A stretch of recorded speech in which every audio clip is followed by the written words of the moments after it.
Please the court.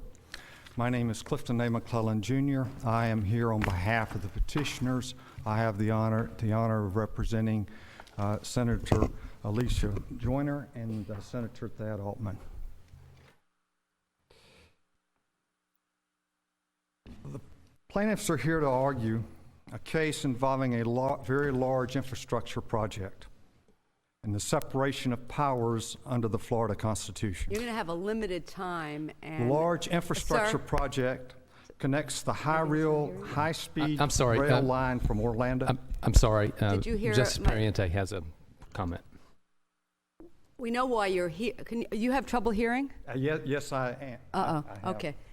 We're here we have a limited time, and we know the background. Okay. We'd really like you to hone. Can you hear? No? Yes, I can barely hear you. But it's going to be hard to have a conversation. But we'd like you to focus in on the specific law that the governor has violated, or specific provision, as opposed to just general principles. We know about separation of powers. We want to know what specific statute or that's passed by the legislature he has violated in his actions. Okay. The first thing I think you have to look at is the state comprehensive plan, and it's adopted under the Constitution, and the plan basically... excuse me, sir. We have a device that you may want to use. If we would offer it to you to help amplify the sound, if that would be of assistance to you. Okay. I'm sorry, Your Honor. The airplane ride down... No, I'm sorry that you have that problem, but we'll see if this helps. Hopefully it won't make it worse. Okay. The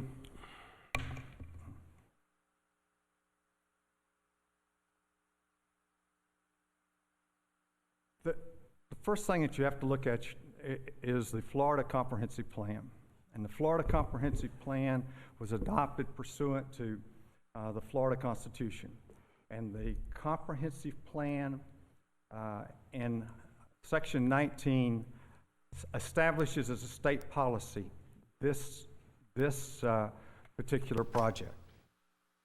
Then, under the statutes pertaining to in the Florida Transportation Code, the Florida Transportation Code requires that I'm going to do the best I can. The Florida Transportation Code basically requires that you comply with the state comprehensive plan. And then the next section of the code basically says the work program, which is where the rubber meets the road, has to comply with the comprehensive plan. So we have an articulated state policy to develop a rail line between between the Tampa Bay area and Orlando. And then on top of that, the Florida legislature came along and passed the Florida High-Speed Rail Act. And in the High-Speed Rail Act, they specifically gave the direction that the Florida Rail Enterprise was to construct this project. And then in addition to that, the legislature came along and appropriated $130 million for this project. On the issue of the appropriation, yes. Are you making an argument, and you've made it in two different ways in your petition and in your reply, that there is some independent funding stream that would go from the federal government directly to the Florida Rail Enterprise?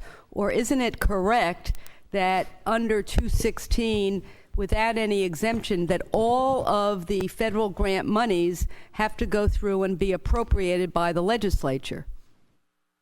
The way it works is that you have both the legislation, but also the High-Speed Rail Enterprise Fund is subject to the state budget. And essentially, in fact, the exhibit that we have attached and to the petition the exhibit E on page 15 actually lays out the procedure once the federal grant funds occur. And what that procedure is, basically the Rail Commission submits an invoice and the money comes directly from the federal government to the Rail Commission. Well, that might be after. Has any of that money actually come to the Rail Commission yet? Yes, and our best information is over $22 million of it's already been spent. Well, where is the $130 million? Is that money that the legislature appropriated, that state money, or is that federal government money? It was all flow-through money. The $130 million basically was to be reimbursed out of the federal money. So essentially, we have a project that has already started, and with $130 million. But so the point that the project has started in some sense, I think, is uncontested. But the point also, which is relevant here, isn't it, that the project cannot go forward without further appropriations by the legislature. Isn't that correct? The cannot go forward without additional appropriations? Yeah, this $2.5 billion or whatever total project is still subject to future appropriations by the legislature. The legislature hasn't appropriated all that money.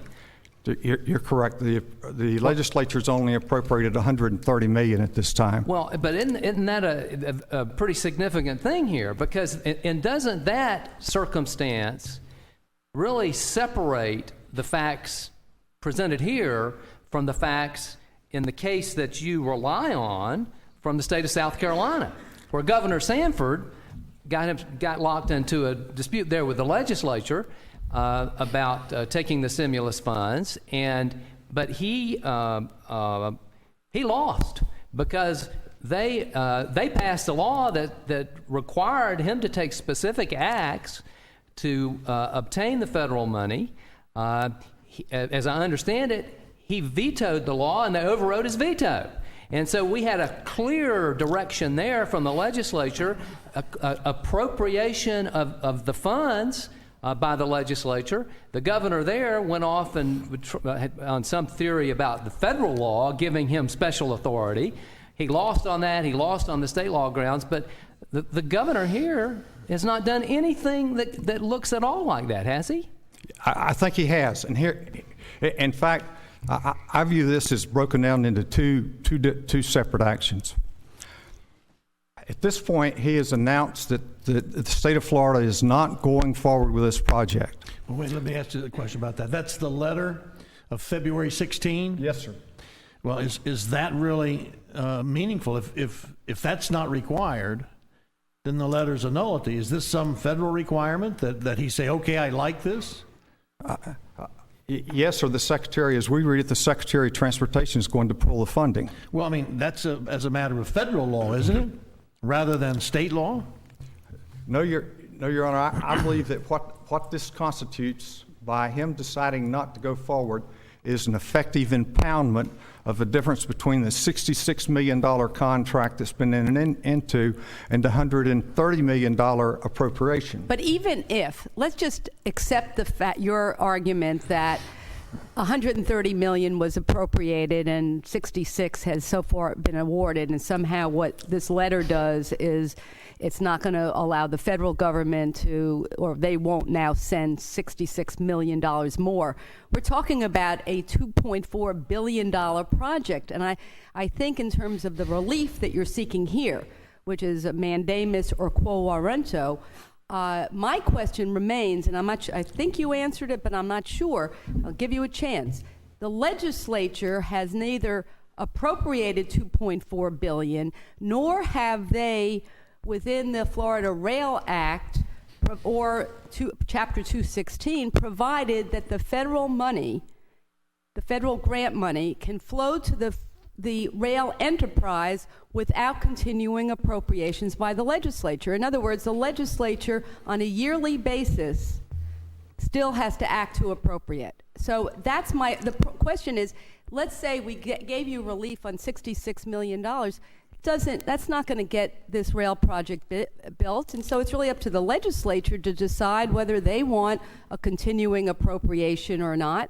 So tell me what's wrong with that view. Could you please answer that? Okay. But isn't that your point, that the legislature can turn it down or they can keep it, but the governor can't? Yes. Is that the only point you're making, really? Well, there's actually, in terms of the separation of powers, it's a legislative issue. The second point I'd like to make in terms of the rest of the money. Well, let's see. I respectfully ask you, I know this is hard sometimes, to please answer my question. Is the rest of the money dependent on what the legislature will do in the future, not the governor, or both? Is that not correct? In other words, there is no situation of a continuing source of the $2.4 billion coming to this state from the federal government without the legislative action. The legislature on a yearly basis under this law has to approve the budget. Okay. And does that budget have to include money for the rail? As I look at this legislation, I think that the budget has to include everything. The issue on the rail, the federal money is a more difficult question to respond to, because there are certain provisions of this act which would suggest that it be independent of the legislature, in the sense of, if, for instance, every year, if you look at the way this is set up, the money comes in. You said independent of the legislature. I'm sorry. You said independent of the legislature. Yes, yes. If you take a look, the money comes in and it's reimbursed. But a reimbursement, it connotes that there's been some money put out. I would assume that it's the state money that has been put out, and then the federal government is reimbursing the state. Is that what you're saying? That's correct. Or the contract appears that it can also deal with advances where the federal money can in fact be advanced. So, but all that being said, I guess the real issue that's troubling to us is where does the governor actually fit into this? By the governor saying that Florida doesn't want this money, is that statement in and of itself a post-repeal of the $130 million? Is that your argument? that's the first part of it. Okay, and so Well, then what? what? It's not 130 million. It would basically be whatever monies are not obligated at this point.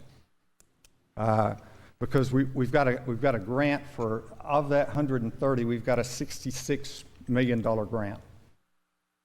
So That's already been given to it's already the been entered enterprise. into. So what you're talking about is the difference between 66 million and 130 if the money's revoked. The second point you were going to make, though, is what? The second point is, it's our position that the governor has an obligation under a series of statutes in terms of the rest of the money, the federal money. And that springs out of the legislation pertaining to rails. And one of those provisions of the statute requires that the Florida Department of Transportation secure federal funds for rail. And that is... Are you talking about the Florida Act? Yes, it's... Well, but doesn't that statute, the statutory scheme specifically provide, and this is in section 341.303, subsection 6, that the Florida Rail Enterprise shall be a single budget entity and shall develop a budget which shall be submitted to the legislature along with the department's budget. And all passenger rail funding by the department shall be included in this budget entity. Now, doesn't that suggest that all of this money has got to go through the legislature, and the legislature has to appropriate it through this budgetary process to which the Florida Rail Authority is specifically made subject?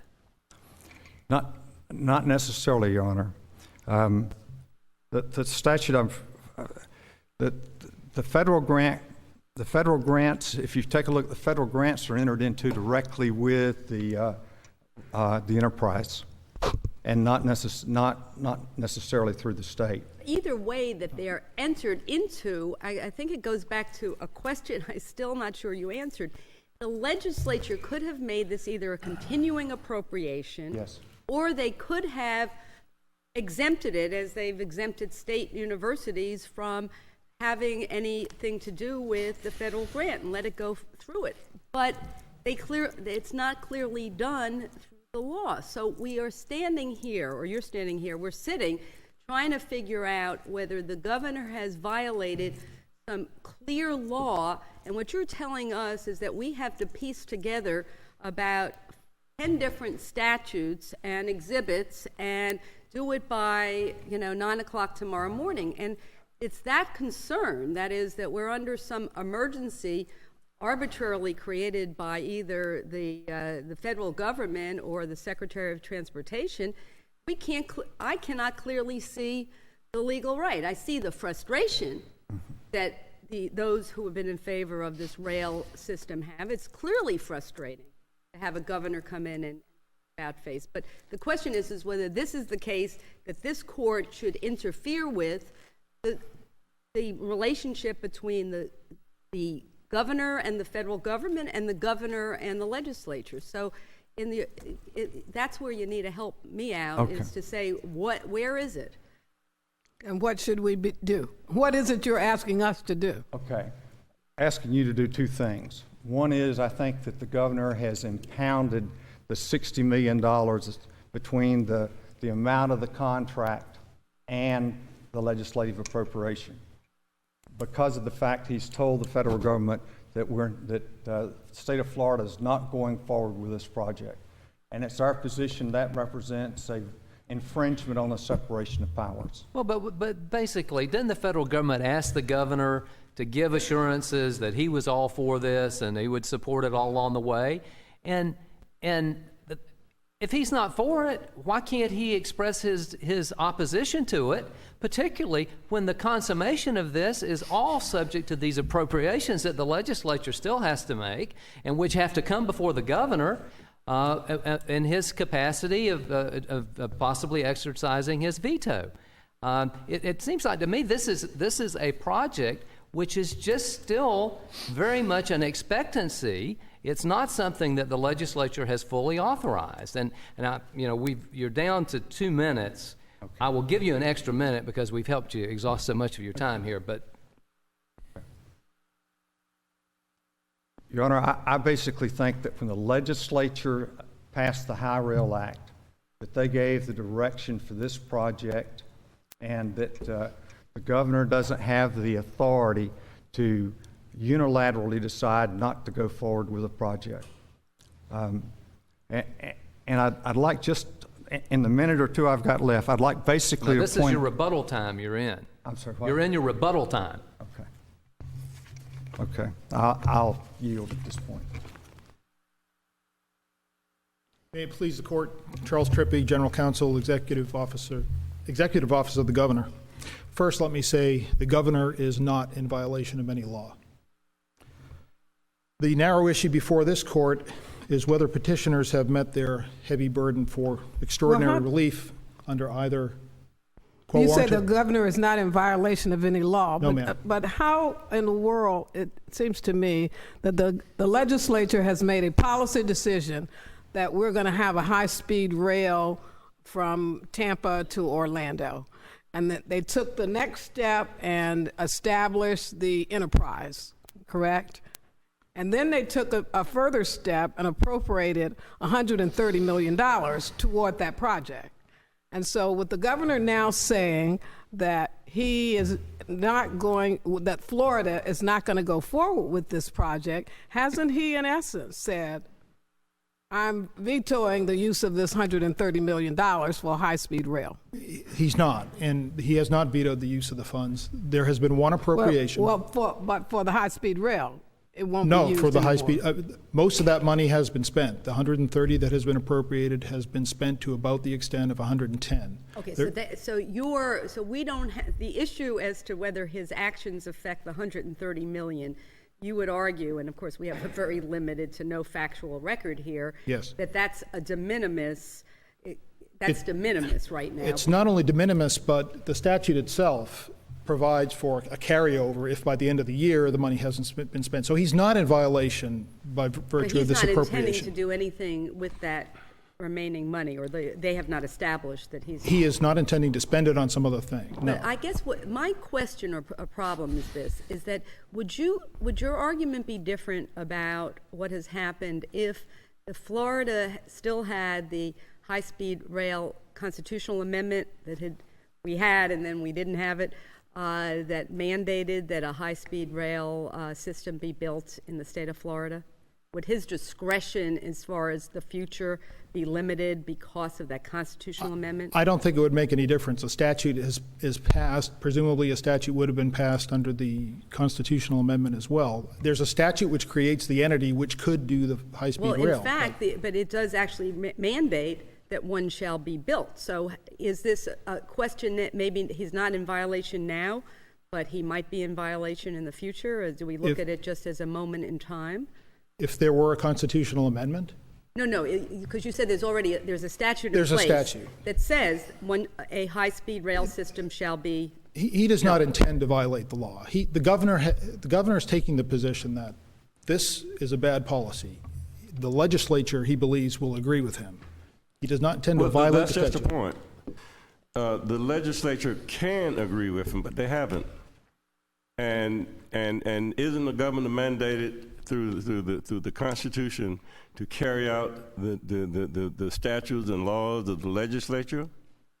Yes, sir, but And the legislature said, let this be, and the governor says no. Isn't that in effect a veto? it's not an effective veto. Well, let me ask you this.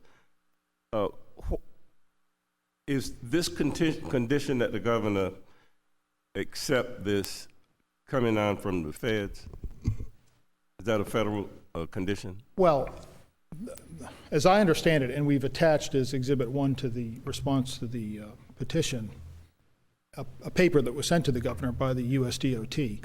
The USDOT has said, we, the USDOT, do not want to go forward with this unless the state, in this instance meaning the governor, this has been a subject of discussion with the governor, unless the state and the governor are fully behind it. So, in a way, the governor's views on this are informing the USDOT and the So US. they've imposed, because I looked through that statute, or tried to, and there's a certification that's been done, and there's even under subsection C, acceptance.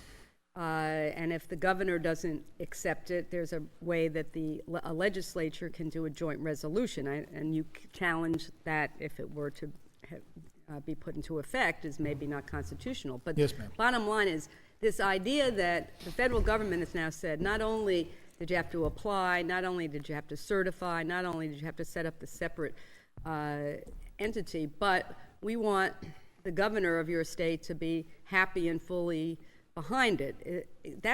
Is that a legal requirement, or is that just a decision that's since they have limited money, unless the state, everybody in the state really wants it, they're going to pull the money? Well, it's not just a popularity contest. If you look at the same paper, the DOT expects certain things from the state. My question is, Yes. is that the letter from the government, from the federal, that you attached, is that a letter that is mandated by the Federal Recovery Act, or is that something extra that the Federal Department of Transportation has now imposed. The DOT has imposed that recently. Additional, so there is no legislation that goes along Not with that I'm aware of. So that's not acceptance, it's now like enthusiastic acceptance that has to be the requirement. Well, what I meant to say is, it's not just being in favor of the project. The state also, in the view of the DOT, and this is, you can see this throughout the papers that would be executed between the DOT and the state, in their view, has to do many things: supervise, support, provide technical support. So they want the state doing that. What I don't understand is this, and you can maybe, this today, Federal Grants 101. The federal government has a huge chunk of money they awarded Florida, $2.4 billion. And surely they must contemplate that politics being what it is, that the winds of politics change from year to year. I mean, 1 year ago, the whole legislature thought this was the greatest thing in the world. 10 years ago, the voters did, then 2 years later, they didn't. The federal government, though, I mean, even if their commitment was that Governor Scott today said, I love this project, the way this thing is set up, tomorrow, I mean, again, it's subject to the legislature continuing to appropriate the money.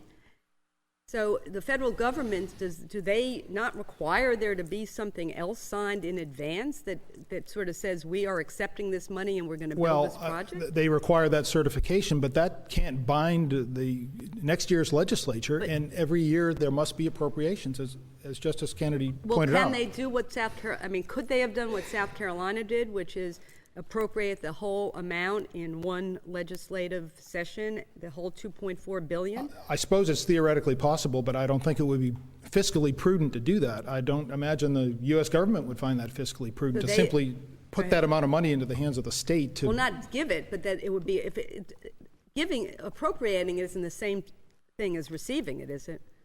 No, and that's one of our points, but the entity... If the legislature actually appropriated $2.4 billion, they would have to actually put that aside, wouldn't they? They'd have to put it on the budget at the very least. Right, and so that would be $2.4 billion that the state wouldn't have to use to pay education, the courts, and everything else, correct? Yes, and they could do a continuing appropriation, but there is none here. I want to make that clear. There is no such thing here. They could have put that into law. It's a one-line, one-year appropriation, and that means that it's on budget. It must come back every year for further appropriation. That's just the nature of this. The legislature must approve it every year. So this grant could have been gone along, and there could have been 5 years paid out, and something could happen in the 6th year, and this high-speed rail goes, for 5 miles and it stops because the legislature or the governor doesn't appropriate, or the governor vetoes. Well, that's how this could work. It could happen, and one reason the governor does not feel this is good policy is because it's a long-term project which may not work. I mean, that's... Didn't the governor didn't say he didn't want the money. He said he didn't want to use the money for the legislative, what the legislature said they wanted to use for. So isn't it up to the legislature to determine how money, the projects and how money is spent, and to enact the legislative statutes, and the governor has to follow that? I mean, he can't just willy-nilly say, well, I don't want to use this, I want to use for that. I mean, that seems what his letter says. It's clearly, Justice Perry, it's a legislative function to appropriate money. It's the legislative function, and there's not no the question gubernatorial about that. function. Okay, there is no question about that. Let me ask you about something, because I'm still trying to find out here what it is, even if we assume that the governor did something improper, what it is that we could do about it. I think I read in some of these pleadings that the enterprise needs to sign some kind of amended agreement, and did the governor tell the director that he or she could not sign that agreement? That grant has not, there's an amended grant, it has not been signed. And who has the authority to sign it? The grant would go to the Department of Transportation of the state of Florida. Does the governor have the authority to tell them that they cannot sign that agreement? I believe so. And under what authority? He's the chief executive of the state. But I guess that's Exhibit F, this grant cooperative. Yes, and I want to point out, this is not appropriate. This is not an appropriation issue. The governor is not commanded by the federal government to do anything. He only has to spend what's been appropriated, and none of that federal grant money, if that's what we want to call it, has been appropriated. So he has no duty to spend that money. He has a duty to. So you're saying that the 130 is not federal grant money? It is. It was But some of that, and you also said some of that had been spent. Yes, about 110 million of that has been spent, but that's year one. That's the current year. The grant that you were referring to, Justice Quince, is for future years. And that would, even if signed, the legislature would still have to come back and make appropriations. I thought that based on what had been done by the legislature, and again, maybe this is just at a course that I didn't take in law school on government contracts, maybe I should have.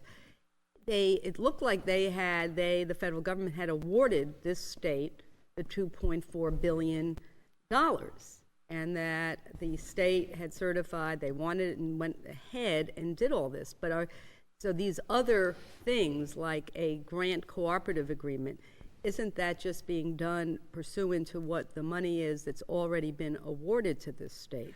Well, they call it an award, and that's how they see it. But as we discussed earlier, the Secretary of Transportation has said this will not go forward without the cooperation of the state. So I think that is a condition which they have imposed. And above and beyond is this that. something that was certainly envisioned at the time they were dealing with a long-term project, that you may have these political problems within the states, and that if you had an executive that was not in the same view as the legislative branch, then there was a method to overcome that, and that's the joint resolution? Well, if it has to come down to that. Yes, and the joint resolution is not before Well, I the court. understand, but I mean, they contemplate, these are not hypotheticals, is that the federal law contemplates, does it not, that these kinds of things can happen, and here's how you get over it, and we're not there. We're not over it here, are we? We're not over it, and I think that I'm not sure of the genesis of that. I believe Your Honor is referring to 1607B in the ARRA. I'm not sure of the genesis, but I think it was intended to resolve disputes between the executive and legislative branch. Well, it doesn't look like it's anything but that the federal government, as Justice Lewis was saying, it was envisioning that there are states where we have three branches of government, that the governor and the legislature may not be in sync, and they wanted to still be able to give this money to the state if the state legislature wanted that money. I mean, that's what it looks like. That's what it looks like. I think one could question whether they have the power to do that. But again, it's not Well, that's before another us. question, though. I mean, that's simply another question. And in your view, it is the letter of February 16 that has generated the controversy here, or the dispute that we are being asked to resolve.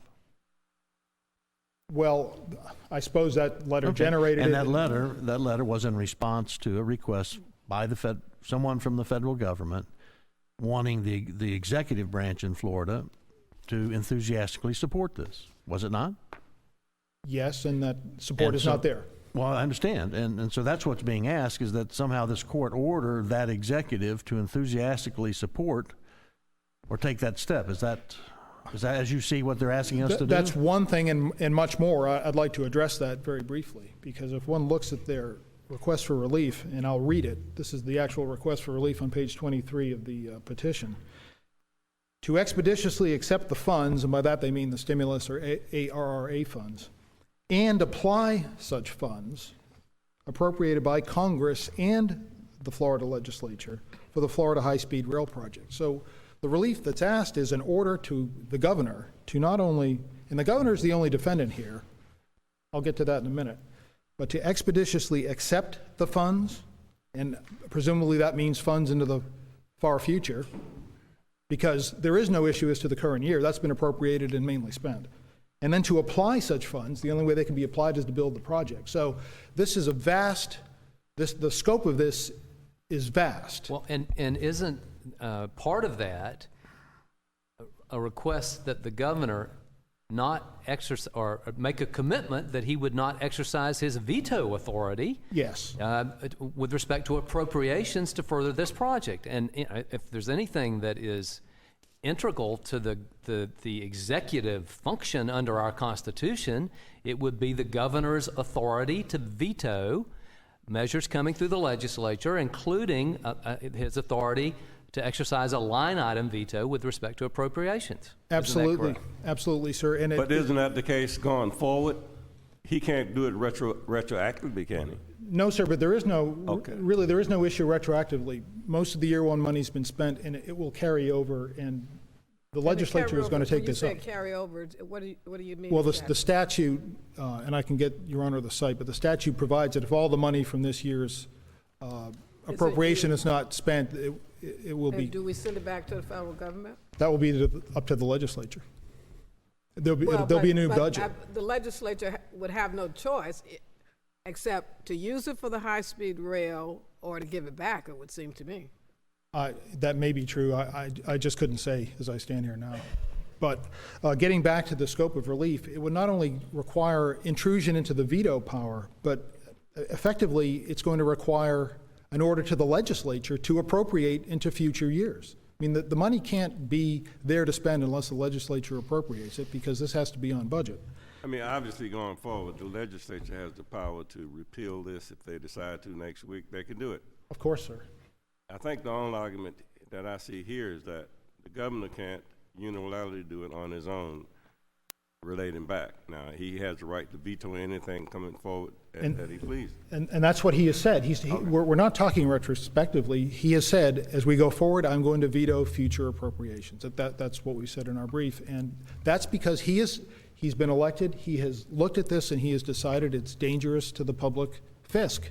This is not a prudent thing to do, so. But that's not part of our consideration at all. You agree?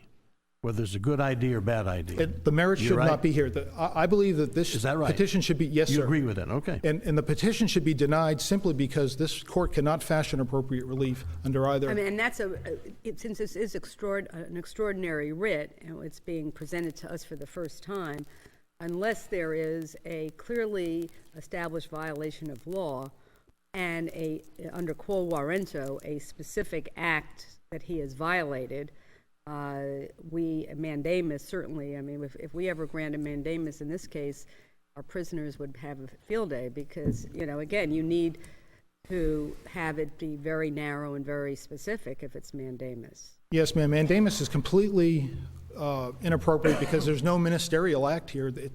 It's not a simple ministerial act of turning over a paper or But something. you see, the way it had first been presented, it sounded as if this $2.4 billion had already been appropriated and nothing was left other than the monies to flow down. And if that were the case, you'd agree we'd have something to be concerned about. It would be a different case. I don't know if I would be concerned, but it certainly would be a different case. Well, I'd be concerned that the governor couldn't, single-handedly thwart what had already been accomplished, that is a grant and an award and an allocation of that kind of money.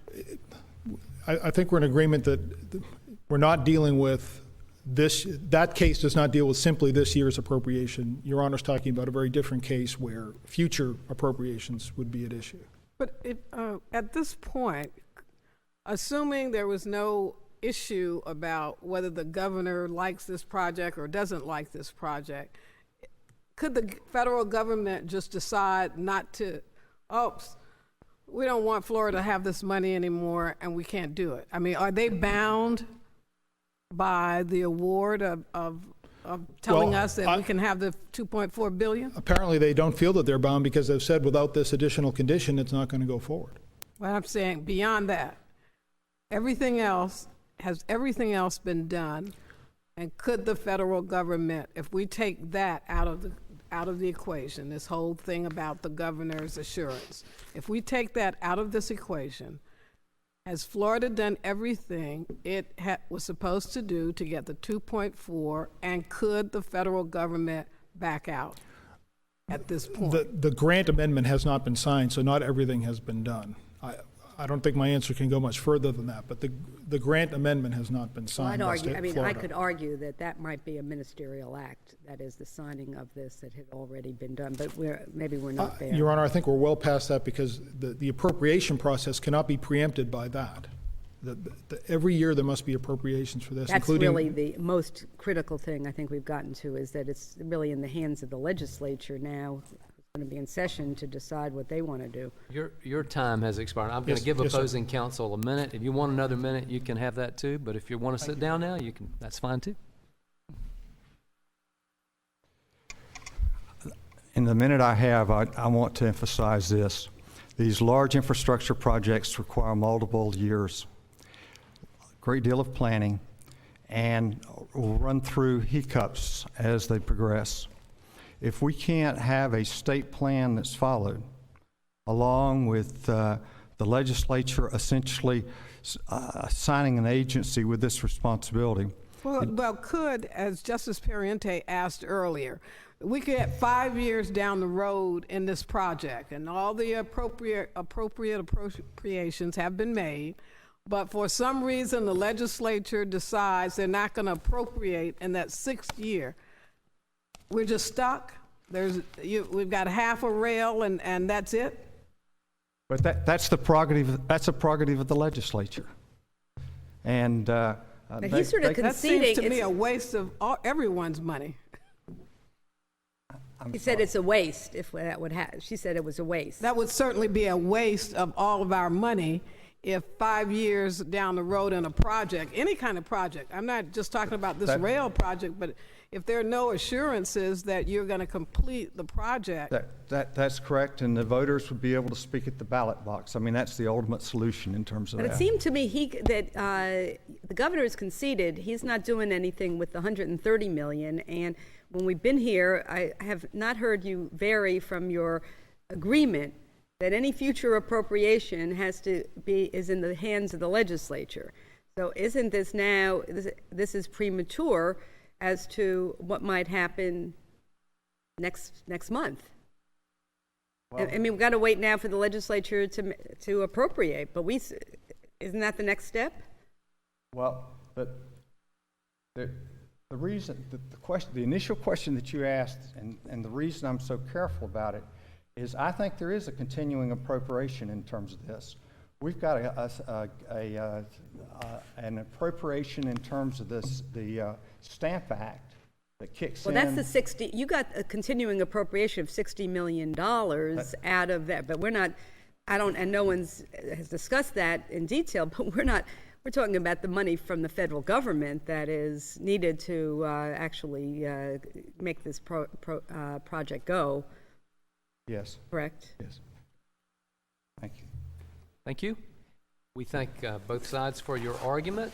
That's the only case on our docket today. So the proceedings of the court are concluded. We stand adjourned. Please rise.